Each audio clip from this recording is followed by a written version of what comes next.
खुलुमबाय दिनै फुंबिलिनि खौरांफोरा जाबाय गिबि खौराङाव दङ बे समाव मोनसे मुलुगनां थाखोनि खौरां नोंथांमोननि गेजेराव फोसावनो लादों 2025 मायथाइयाव इयुन बाथ्रा बुंनानै गालांनाय बुलगेरियानि थागिबि बाबांगाया थारैनो बिथांनि बुंनाय जाथायफ्रा सैथो जामारदों नामा? मख'नो गोनां बाथ्रा दि थारैनो बाबांगाया बुंनाय बायदि 2047 मायथाइयाव बुहुमा जोबस्रांमारगोन नामा? बे बिथिंखौ नोजोर बोनानै गोबां हादोराव सावरायजाबोदों आरो गोबां समाजारि बिजोङावबो गोसारनाय नुनो मोन्दों जेराव मुलुगनिनो गिख्रंथावनासिन भबिष्यतबाणीमोन बाबांगाया 1911 मायथाइनि 31 जानुवारि खालाराव बुलगेरियायाव जोनोम मोन्दोंमोन। बेनि उनाव माखासे बैसो बारलांनायनि उनाव मोनसे गिख्रंथाव लामानि जाब्रबथायाव मेगन थाइनैबो खहा जादोंमोन आरो बिथांनि मेगन थाइनैयाबो खाना जादोंमोन। बे बाथ्राखौ मख'नाया गोनांदि बाबांगा बुंलांनाय बादिनो चीन हादोराव सोमजिनाय HMPV भाइरासआ गिख्रंथाव महर मोनबोनाय खौराङा गोबां हादोराव गोसारगासिनो थादोंमोन। 2025 मायथाइयाव चाइनानि गुबुन गुबुन हादोरफोरावबो बे भाइरासनि गोहोमखौ नुनो मोननाय जादोंमोन। बाबांगाया 2025 मायथाइयाव HMPVआ गोबां सुबुंनि जिउ लागोनखौ फोरमायना गालांनाय बाथ्राया गोबां खौरां बिजोङाव सावरायजागासिनो दं। बुंनो थाङोब्ला दासिम जोंनि भारत हादोराव HMPV भाइरासखौ खौरां बुथुमनाय समसिम माखासे सुबुंफोरनि जिउ खहा जानाय खौरां मोनदों। दिनैनिफ्राय थांनाय 4 बोसोर सिगां 2020 मायथाइयावबो महामारिया गोबां सुबुंनि जिउ गोमागोनखौ भबिष्यतबाणीया बुंनानै गालांदोंमोन जेराव बाबांगाया बुंदोंमोन दि थिग बेबायदिनो 2025 मायथाइयाव HMPV भाइरासआ चीन हादोराव साग्लोबसारगासिनो आरो गोबां सुबुंनि जिउ गोमागासिनो थानायखौ बुहुम खौरां बिजोङाव फोसावदों। आरोबाव बाबांगाया बुंनानै गालांबावदों दि जेराव बुहुमाव गिलु बालु बांग्रिं मावगोनखौ बाबांगाया बुंनाय बादिनो थांनाय 7 जानुवारि खालारनि फुंनि समाव गोबां हादोराव खनसेनो 7.1 रिक्टार स्केलाव बांग्रिं मावनानै गिथावना महर खालामो आरो खेबसे बांग्रिं मावनायजोंनो मुलुगाव 126 सुबुंफोरनि जिउ खहाबो जानाय जाथाया सोराङाव फैदोंमोन। थारैनो बाबांगाया बुंनानै गालांनाय बादिनो फैगौ 2047 मायथाइयावबो बुहुमा जोबस्रांमारनायनि लामायाव दं नामा? गोबां सुबुंफोरनियाव सोंलु सोमजिदों। नैथि खौराङाव दङ बे समाव अमा बेदरनि थाखाय मोनसे गोनां खौरां। मख'नो गोनांनि सुबुंनि साफ्रोमबोनि जिउ खुंनायाव गोनां जानाय एबा बाहायजानाय गोबांथार मुवा बेसादफोरा बांनायनिफ्राय बांगासिनो थानायखौ जों नुबोगासिनो दं। जेराव मैगं थाइगंनिफ्राय लानानै गुबुन गुबुन मुवा बेसादफोरनि बेसेना सानफा एफा बांनायनिफ्राय बांदों। बेबादि समावनो बयजोंबो अनसायजाग्रा बेदरफोरनि गेजेराव अमा बेदराबो मोनसे एंगारनो हायै जाग्रा बेदर। बर'फोरनि अनगायैबो सा सानजा भारतआवनो अमा बेदरा बयनिबो फेभरेट। नाथाय दुखुनांथाव बाथ्रा दि बे समाव अमा बेदर जानो मोजां मोनग्रा सुबुंफोरनि थाखाय मोनसे दुखुनांथाव खौरां होननानै बुंनांगोन दि जेराव अमा बेदरनि बेसेना बारायनो थांगासिनो दं। फैगौ माखासे दानफोरनि गेजेराव अमा बेदरनि बेसेना गोबां बेसेननि जानो हागौ। मिथिनो मोननाय बायदिब्ला फैबाय थानाय समफोराव अमा बेदरा 800 रांसिम सहैगोन। अमा बेदर फाननायखौ लानानै सोरखारा माखासे नेमफोरखौ फोसावनानै होदों दि जेराव अमा बुथारग्रा न'फोरावल' अमा बेदर बुथारनो गनायथि होनाय जागोन।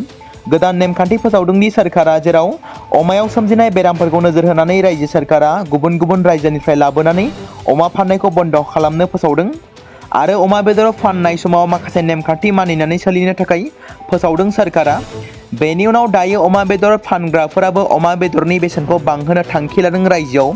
जेराव फैबाय थानाय समफोराव अमा बेदरनि बेसेनखौ खेबसेयावनो एबा सेरसेयाव 800 रांसिम खालामनो थांखि लादों अमा बेदर फानग्राफोरा। फारसेथिं गोरिब थाखोनि रायजो राजाफोर लोगोसे गोबां सुबुंफोरा जिंगायाव गोग्लैनो गोनां जागोन आरो बेनि सायाव सोरखारा मा थिरांथा लायो बेखौ उननि समासो फोरमायसिगोन। थामथि खौराङाव दङ हादोरनि रांखान्थिनि थाखाय मोनसे मोजां खौरां। प्रडाक्शन लिंक इनसेन्टिभ PLI आ थामहिनबा PLI स्किमआ भारतनिफ्राय स्मार्टफन एक्सपर्ट खालामनायाव मोनसे गोदान रेकर्ड बानायदों। 2026 मायथाइनि रांखान्थियारि बोसोरनि गिबि 5 दानाव स्मार्टफन एक्सपर्टआ 1 ट्रिलियन रांसिम सहैदों।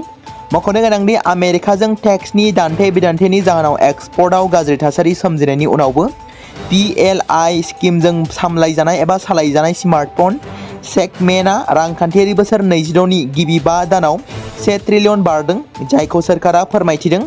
बे अनजिमाया थांनाय राङारि बोसोरनि बे सानबा दाननि गेजेराव मोननाय 64,500 कोटि रांनि रुजुनायाव 55% बांसिन। एप्पलनि मोननै रादाय खाजानाय आइफन दिहुनगिरिफोर टाटा इलेक्ट्रनिक्स आरो फक्सकनआ बे स्मार्टफन एक्सपर्टआव 75,000 कोटि रांनिबो बांसिन एबा 75% बिहोमा होदोंमोन। मख'नो गोनांबावदि PLI स्किमनि थांखिया मेक इन इन्डिया हाबाफारिनि गेजेरजों नखरारि दिहुनगिरिफोरखौ थुलुंगा होनाय आरो भारतखौ मुलुगनां हाथायाव बादायलु खालामनाय। स्मार्टफन एक्सपर्टआव 1 ट्रिलियन रांनि बे माइल खुन्थिया बै थांखिखौ मावफुंनायनि जाफुंसारनायखौ दिन्थियो। मिज'रामनि उनाव दायो नागालेन्डआव माल गारि रोगानायनि राहाया जागायजेनबाय। सेप्तेम्बराव रेल मन्त्रि बिफाना नागालेन्डनि माल बम स्टेशननिफ्राय माल गारि सिबिथायखौ जागायजेनदोंमोन।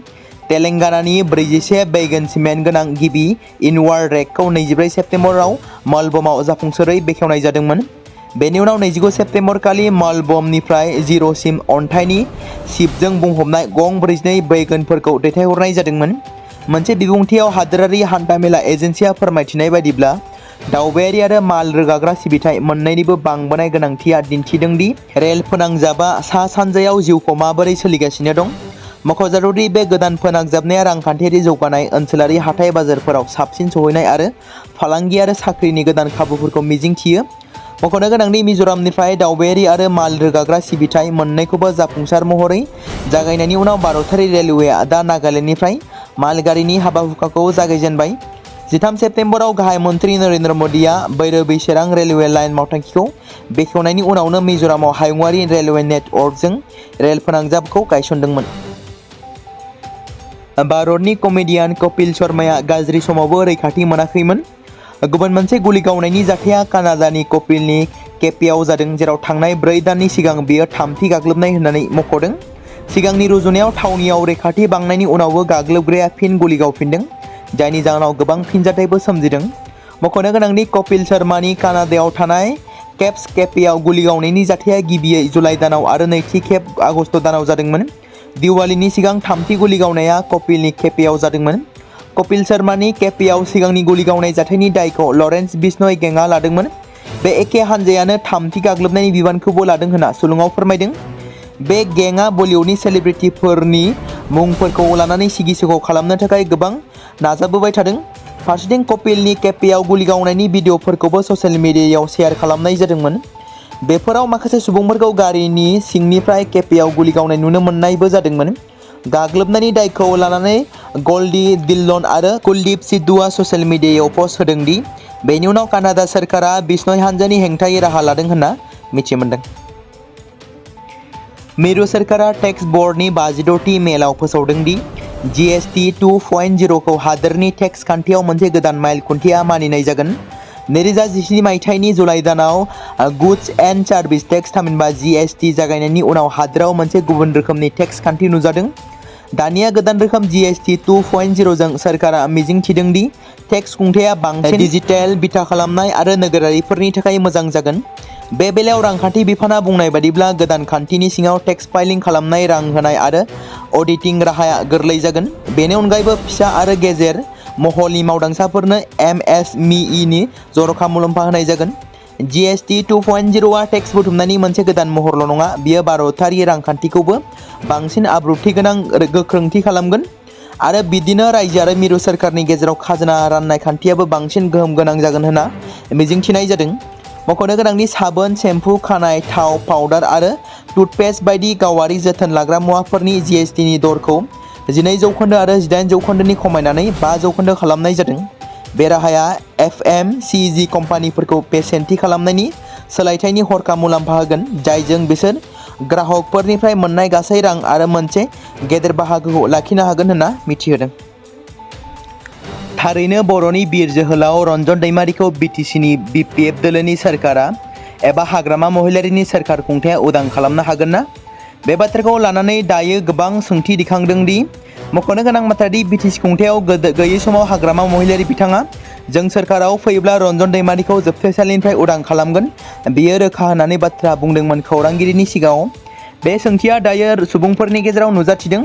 आसा खालामो जाहाथे गेदेमा रन्जन दैमारिया थाबैनो CBI केसजों एक्टिभ जानानै थाब्लाबो बिथांनि केसआ थाबैनो जाहाथे बोखारजायो। हाग्रामा महिलारिया जाहाथे बेनि हाबाखौ थाबैनो मावो बेखौनो आसा खालामनाय थाबाय आरो बिथांनि केसआ जाहाथे बोखारजायो आरो उदां अख्राङाव फैनो हायो आरो जोंनि गेजेराव बिथाङा फैनानै हारिनि थाखाय मोजां हाबा मावनो जाहाथे बिथाङाबो खाबु मोनो। प्रमद बर'नि खुंथाय समाव माखासे बारग' NDPफोरा जोबथेसालिनिफ्राय उदां जानो हादोंमोन, नाथाय बिथां रन्जन दैमारि बिथाङा जोबथेसालियावनो दंगासिनो एबा बिथाङा उदां जानो हायाखै। माखासे बारग' NDPफोरा दासिमबो जोबथेसालियावनो दं, बिथांमोनाबो जाहाथे थाबैनो उदां जायो बेखौनो इसोरनि आरज खालामनाय थाबाय।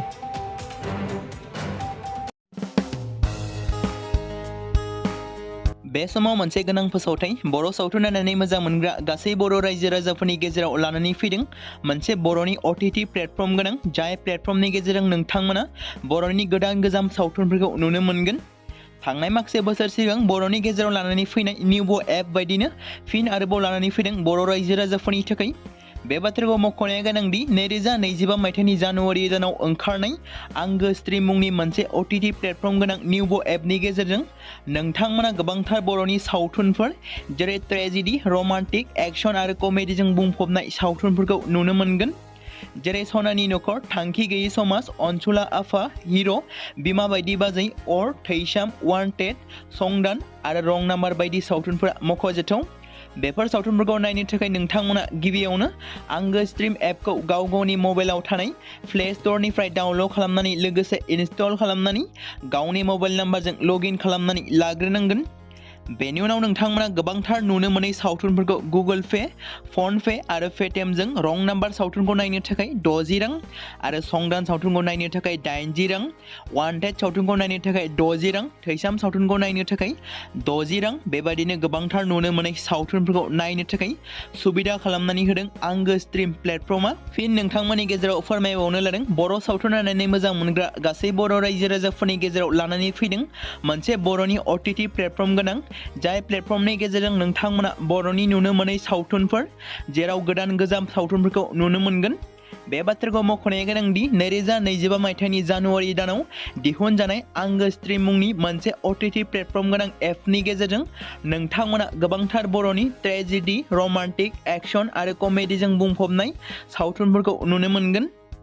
जेरै रं नाम्बार, संदान, वान्टेड, थैसाम, अर, बिमा बायदि बाजै, हिर', अनसुला आफा, थांखि गैयै समाज, सनानि नखर बायदि बायदि सावथुनफ्रा मख'जाथाव।